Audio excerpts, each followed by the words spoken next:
لله وكفى وسلام على عباده الذين اصطفى أما بعد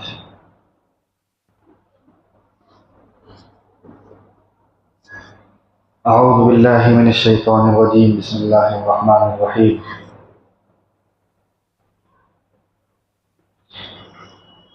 العلماء ورثة الأنبياء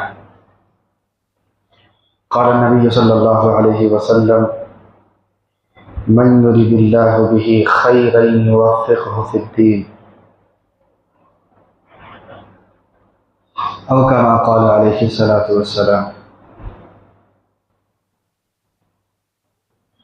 لا کیسر احترام معزز سامعین مکرم، اللہ رب العالمین نے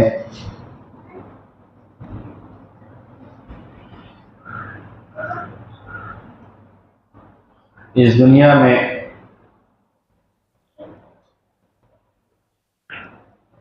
اپنے ایک نمائندہ کو پیدا فرمایا،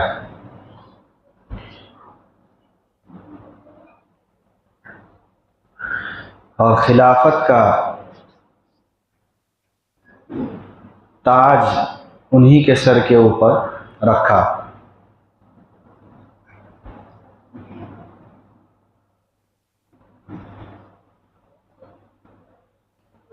اللہ کا نمائندہ اور رسول کا نمائندہ،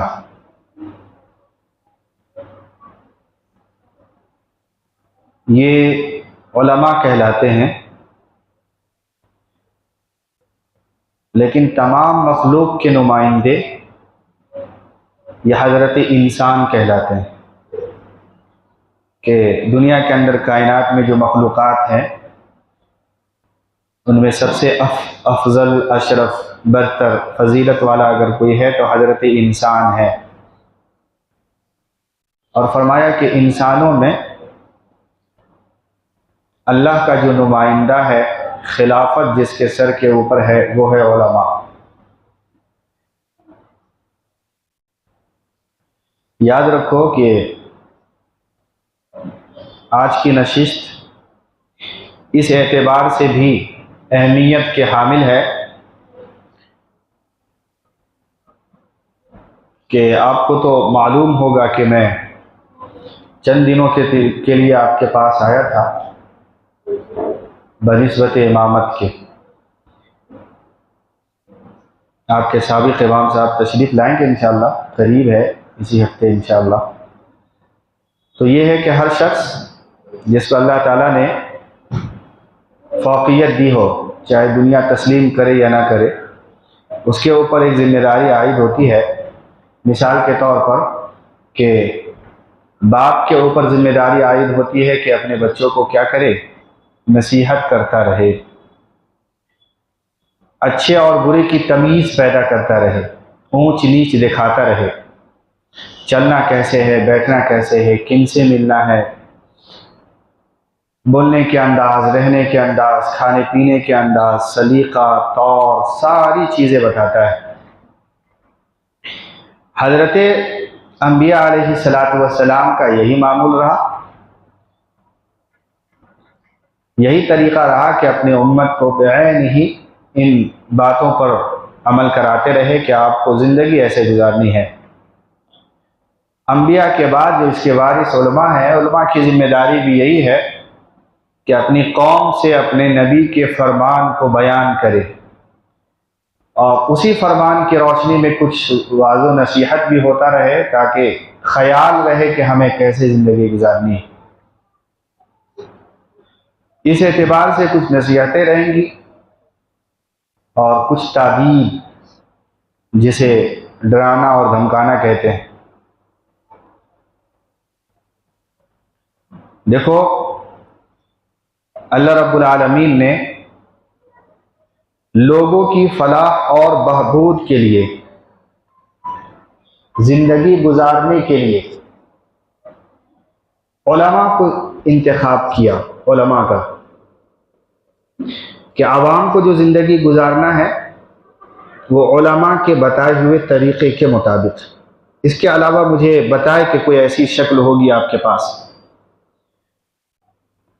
قرآن و حدیث سمجھنے کے لیے آپ کو علم کی ضرورت ہے. بغیر علم کے آپ پڑھ کے دکھائیں, نہیں پڑھ سکتے. جو اس کو سمجھ گیا اسی کو علماء کہتے ہیں. جو نہیں سمجھا اس کو علماء کی فہرست سے نکال دیا جاتا ہے. اب یہ ہے کہ جو نہیں سمجھا ہے قرآن و حدیث کو مکمل, وہ زندگی کیسے گزارے گا؟ تو فرمایا کہ اپنے علماء سے پوچھے, علماء کے دامن کو پکڑے رہے, معلوم کرے قرآن و حدیث کی بات کو, اور جو جس سے معلوم کرے وہ فرمایا کہ وہ علماء کی ذات ہونی چاہیے, جاہل کی ذات نہیں ہونی چاہیے. جاہلوں سے مسئلہ پوچھنا یہ قرب قیامت کی نشانیوں میں سے ایک بڑی نشانی ہے. ہمیں عمل کرنا ہے قرآن و حدیث پر, رہنمائی لینا ہے اپنے علماء سے. یہ ترتیب قرآن و حدیث اور شریعت کی بتا دی گئی ہے. یہود و نصارہ میں یہ چیز نہیں تھا. یہود کے گمراہ ہونے کی سب سے پہلی دلیل یہ ہے کہ انہوں نے قرآن و حدیث میں اپنے گمان اور اپنے ذہنوں کو لگانا شروع کیا. تورات لے کر کے بیٹھے, پڑھنا شروع کیا. ان کی زبان تھی, زبان تو ہر کسی کو آتی ہے, پڑھ لیتے تھے. تورات میں جو لکھا ہے آپ سوچے کہ نہیں, ایسا نہیں, ایسا ہونا چاہیے, ایسا نہیں, ایسا ہونا چاہیے, میرا ذہن یہ کہتا ہے, وہ کہتا ہے میرا ذہن یہ کہتا ہے, چلو تم بھی اپنے ذہن پہ عمل کرو, تم بھی اپنے ذہن پہ عمل کرو, سب ڈوبے. تو جہاں پر علماء کا ساتھ چھوٹے گا گمراہی پیدا ہوگی. لکھی اور پکی بات ہے, چاہے دنیا تسلیم کرے یا نہ کرے. مثال لے لو, ابھی ہم لوگ الحمدللہ مسجد میں بیٹھے ہوئے ہیں چہار دیواری کے اندر. اس کو بنانے کے لیے آرکیٹیکٹ کی ضرورت پڑتی ہے, مستری کی ضرورت پڑتی ہے. ان کا کام ہے وہ بہتر طریقے سے کرتے ہیں. اب اگر ہمہ شمہ لوگ جو یہ کام نہ جانتے ہوں وہ مشورہ دیں, ایسا نہیں ایسا کرو, ایسا نہیں ایسا کرو, میرا ذہن کہتا ہے کہ یہ کرو, مجھے بتائیں کہ آپ سکون سے بیٹھ سکتے ہیں؟ سب سے پہلی فرصت میں یہ دیوار کھڑی نہیں ہوگی. کھڑی ہو گئی تو کب گرے گی کسی کو نہیں معلوم, کب انسان مرے گا کسی کو نہیں معلوم. یہی مثال ہے. ہر دور میں آپ کو حیرت ہوگا, اس ہندوستان جہاں پہ آپ تشریف فرما ہیں, انگریزوں سے بڑا دشمن اس ہندوستان پہ اسلام کے تعلق سے کوئی مسلط نہیں ہوا. وہ صرف ہندوستان کا باغی نہیں تھا کہ ہمیں ہندوستان کی زمین چاہیے, وہ اسلام کو مٹانا چاہتا تھا. 14,000 علماء کرام کو, صرف علماء, دلی کی جامع مسجد پہ پھانسی دی گئی. صرف اونلی علماء اس زمانے کی. قرآن کریم کے ہزاروں نسخے جلائے, مساجد کے اندر آگ لگائی, مدرسوں کو توڑ دیا. 1,000 مدرسے صرف دلی کے اندر تھے, 1,000 مدرسے اس زمانے میں. ایک نام و نشان بتائیں یا ایک زمین بتائیں کہ نشان رکھ دے کہ وہاں پہ مدرسے رہے ہوں گے اس زمانے کے. کیوں؟ ان کو یہ رپورٹ پیش کی گئی تھی کہ قرآن کو جلانے سے آپ کا کام نہیں بنے گا, علماء کو ختم کرو. وہ پورے اترے, ان کو کامیابی ملی اس سلسلے میں. اسی کامیابی کا نتیجہ آج ہم جمہوریت دیکھ رہے ہیں. اگر وہ علماء زندہ ہوتے جمہوریت نہیں, یہاں پر بھی خلافت قائم ہوتی. یہ الگ ٹاپک ہے. بتانا مقصود یہ ہے کہ اللہ رب العالمین نے دین کی رہبری کے لیے لفظ علماء کا انتخاب فرمایا, اہل علم کا انتخاب فرمایا, اس کی فضیلتیں بتائی اور اس کو اپنا وارث ٹھہرایا. وارث. اب دیکھو وارث جو ہوتا ہے نا, چاہے وہ لنگڑا ہو, لولہا ہو, اندھا ہو, باپ کی زمین وہی لے گا, اس کے مقابلے میں اگر چچا کا لڑکا ہے نہیں لے سکتا، چاہے وہ کتنا اچھا و خوبصورت ہو۔ وارث اگر وہ لنگڑا ہے تو لنگڑا ہی بنے گا۔ نبی نے فرما دیا، خود قرآن مقدس کے اندر کی مفہومات آپ کے سامنے عرض میں نے کر دیا کہ اللہ رب العالمین نے اپنے دین کے محافظ اور اپنے رسول اللہ صلی اللہ علیہ وسلم کی علم کی وراثت کو علماء کے سپرد کیا ہے۔ اب علماء چاہے کتنے بھی خراب ہو، یاد رکھیے وہ وارث ہیں تو وارث ہیں۔ فسطائیت کے ماحول میں کہ جبکہ ہر شخص اپنے گناہوں کے اتھاہ سمندر میں ڈوبا ہے، کہیں ایسی بات نہ ہو۔ میری رپورٹ کے مطابق ہندوستان میں 10 گھر کے اندر ایک گھر کی لڑکیاں غیر مسلم کے چکر میں ہیں، ہر 10 گھر کے اندر ایک گھر۔ ہندوستان کے مسلمانوں کی آبادی کروڑوں سے اوپر ہے، اور ایسا ماحول ہے، اور چھوٹے چھوٹے گناہ جسے ہم کہتے ہیں اس کے کیا احاطہ کر سکتے ہیں ہم آپ۔ تو ہر شخص گناہوں کے ایک دم گویا کہ اتھاہ گہرائیوں میں ڈوبا ہوا ہے۔ ایسے عالم میں، ایسے وقت میں اگر کسی ایک اہل علم پر ایک الزام لگے، یا گناہ کرتا ہوا پکڑا جائے، یا اس کے اوپر تہمتیں یا الزامیں لگا دی جائے، یہ مجھے بتائیے کہ کیا یہ انصاف کا تقاضا ہے کہ اسے بیر رکھا جائے، دشمنی رکھی جائے؟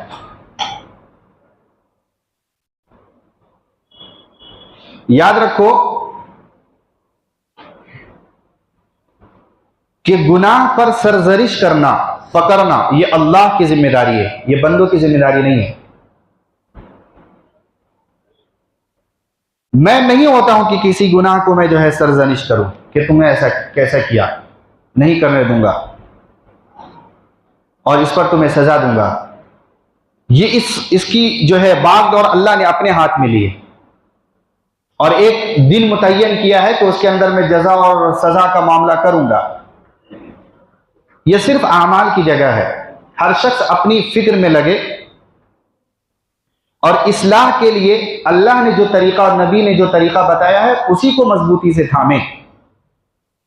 میں آپ سے عرض کروں، نبی علیہ الصلوۃ والسلام کی سب سے بڑی فضیلت، سب سے بڑی، یہ علم ہے۔ ان کی پیدائش بھی نہیں ہے، نبی کی پیدائش سب سے بڑا مقصد نہیں ہے، یاد رکھیے۔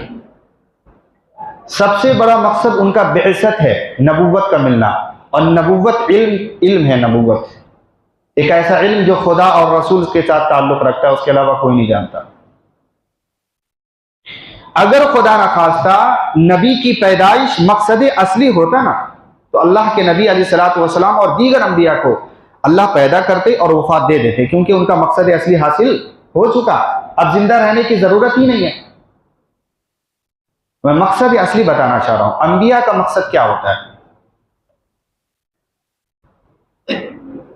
ربیع الاول منانے کے اوپر میں بات نہیں کر رہا، منانے والے منائیں، خوشی کا اللہ کے نبی کے ساتھ خوشی کا تعلق ہے، لیکن مقصد نبوت، مقصد پیغمبر، مقصد رسول یہ ہے کہ اس کو نبوت دیا جائے۔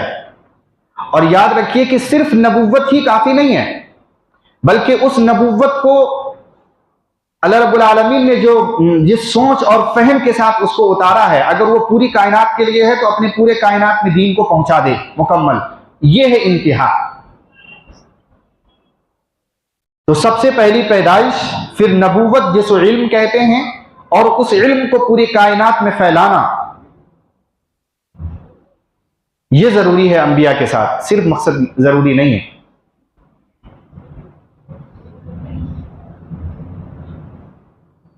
اب نبوت کے مقصد کے اندر علم آیا ہے، آپ کو حیرت ہوگی۔ بعض لوگ ہم میں سے کہہ دیتے ہیں کہ وہ نماز بھی پڑھتا ہے، وہ روزہ بھی رکھتا ہے، اور دیکھو باہر میں کیا کر رہا ہے، اس کی نماز تو بیکار ہو گئی۔ آپ کو کس نے اختیار دیا ہے بیکار کرنے کا اس کی نماز؟ نماز کسی کی بیکار نہیں جاتی۔ یقیناً نماز برائیوں سے روکتی ہے، لیکن اگر کوئی شخص برا کر رہا ہے، نماز بھی پڑھ رہا ہے، چاہے 70 سال تک برا کرتا رہے اور 70 سال نماز پڑھتا رہے، یقیناً اس کی نماز کے اندر کوئی خرابی نہیں ہے۔ ہم یہ کہیں گے کہ اس نے اس لیول کی نماز نہیں پڑھی کہ اس نے اس کی برائی کو روک دیتا۔ نماز پڑھی ہے، قبول ہوئی ہے، اللہ تعالیٰ کے احکام کو ادا کیا اس نے اپنے استطاعت کے مطابق، لیکن جو مقصد خدا تھا وہ حاصل نہیں ہوا، لہذا برائی سے نہیں رکا۔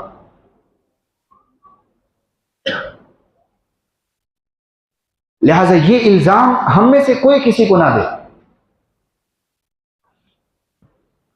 نمبر 2 کہ اہل علم سے محبت کرنا سیکھے، یہ وراثت نبی ہے صلی اللہ علیہ وسلم، کہ اگر تاریکی میں راستہ معلوم کرنا ہو تو اس کے علاوہ آپ کو کوئی نہیں بتا سکتا۔ قرآن کی کسی آیت پر آپ کو عمل کرنا ہو، کون بتائے گا آپ کو؟ کس انجینئر کے پاس جائیں گے آپ؟ کس فلسفی سے آپ مسئلہ پوچھیں گے سوائے اہل علم کے؟ لہذا ہم جیسے اپنے گھر والوں کی عزت و آبرو کو بچانا جانتے ہیں، چھپانا جانتے ہیں، تو علماء کا طبقہ ہر کسی کے گھر کا حصہ ہے، یاد رکھیے، ہر کسی کے گھر کا حصہ ہے۔ اس کی آبرو، اس کی عزت کو بچانا فرض ہے۔ قادیانیوں نے اپنے شباب پر جب اس کی نبوت کے ڈنکے بج رہے تھے تو اس نے ایک کام بڑے ہی طاقت اور زور پر کیا کہ علماء کو بدنام کرو۔ کیوں؟ کہ جب یہ علماء بدنام ہوں گے تو لوگ عوام جو ہے علماء کے پاس نہیں جائیں گے، اور جب عوام علماء کے پاس نہیں جائیں گے تو عوام تو مان لے گی کہ میں نبی ہوں۔ یہ علماء ہی ہے کہتے ہیں کہ دلیل دے دیتے ہیں کہ بھائی تو ہمارا نبی نہیں ہو سکتا، تو کیسا ہے؟ تو دلیل تو علماء کے پاس ہے، اب علماء کے پاس عوام نہیں گئی تو مجھے تو نبی مان لے گی۔ آپ کو حیرت ہوگا، قادیانی فارسی کا ماہر تھا، عربی کا ماہر تھا، بڑا ماہر قسم کا آدمی تھا، کتابیں لکھتا تھا، علماء کی دنگ رہ جاتے تھے کہ واقعتاً ایسا فارسی کے ایسے ایسے کتابیں ہیں اس کے، مت پوچھیں آپ، بہت دقاق قسم کا عالم تھا وہ۔ اس نے ایک زمانے میں عہد کیا تھا جب وہ گمراہ نہیں ہوا تھا کہ 50 جلدوں میں کتاب لکھوں گا، اور چندہ اکٹھا کیا تھا، اس نے 5 جلدوں میں کتاب لکھی اور پھر دغا فریب شروع کیا۔ عوام کا یہ حال تھا کہ اس کے اوپر وہ کہتا تھا کہ مر جاؤ تو مر جاتی تھی، اس قدر اس کی زبان میں تاثیر تھی علم کے بنیاد پر، غلام احمد قادیانی۔ لیکن علماء نے اس کو روکا ہے، اس کے فتنے کو۔ عوام کیا ہے؟ لاکھوں کی تعداد میں اس کے ہاتھ کے اوپر بیعت کری ہے عوام، اپنے رسول صلی اللہ علیہ وسلم کو چھوڑ کر کے اس کو رسول مانی۔ اس لیے ایمان کی حفاظت صرف ایک در پہ مل سکتا ہے، اور وہ ہے علماء، یاد رکھیے، یہ نصیحت سمجھیں یا اس کو جو بھی ہو۔ اس لیے عزتیں، فضیلتیں، برکتیں اللہ نے علماء کے قدموں میں اتار کے رکھا ہے۔ ایک واقعہ بیان کر کے اپنی بات ختم کروں گا۔ امام محمد بہت بڑے امام ہیں، ان کے خواب میں اللہ کا دیدار ہوا، تو ظاہر بات ہے انہوں نے کہنا شروع کیا، رب اللہم اغفر لی، میری مغفرت فرما، میری مغفرت فرما۔ تو اللہ نے ان کو خاموش کیا کہ بھئی اتنے جلدی کیوں مغفرت کی دعا کر رہے ہو؟ پھر کیا مانگو؟ کچھ اور بڑا مانگو، آپ ہی بتا دیں۔ تو اللہ نے کیا فرمایا خواب کے اندر؟ اب حیرت ہوگا کہ اگر صرف بخشش کی دعا مانگنی ہے اور آپ کو صرف بخشش ہی چاہیے تھی تو میں آپ کو عالم نہیں بناتا، عوام بناتا، پھر آپ مجھ سے بخشش کی دعا کرتے، اللہ میں بخش دیتا، میرے ہاتھ میں بخشش کی چابی ہے۔ عالم بنا کر کے میں نے بخشش کا پروانہ تم کو دے دیا ہے، یہ مت مانگو، اب آگے کی بات مانگو۔ من یرید اللہ بہ خیرا یفقہہ فی الدین، کہ اللہ تعالیٰ خیر کا وعدہ اگر کسی کے ساتھ چاہ لیتا ہے، علم عطا کر دیتا ہے، چاہے کیسا بھی بندہ ہو، کتنا بھی نالائق ہو۔ اللہ نے سوچا کہ اس کو ہدایت دینا ہے، فوراً علم دیتا ہے سب سے پہلے۔ بعض لوگ کہتے ہیں نا کہ شیطان فرشتوں کا سردار تھا، یہ سب غلط بات ہے۔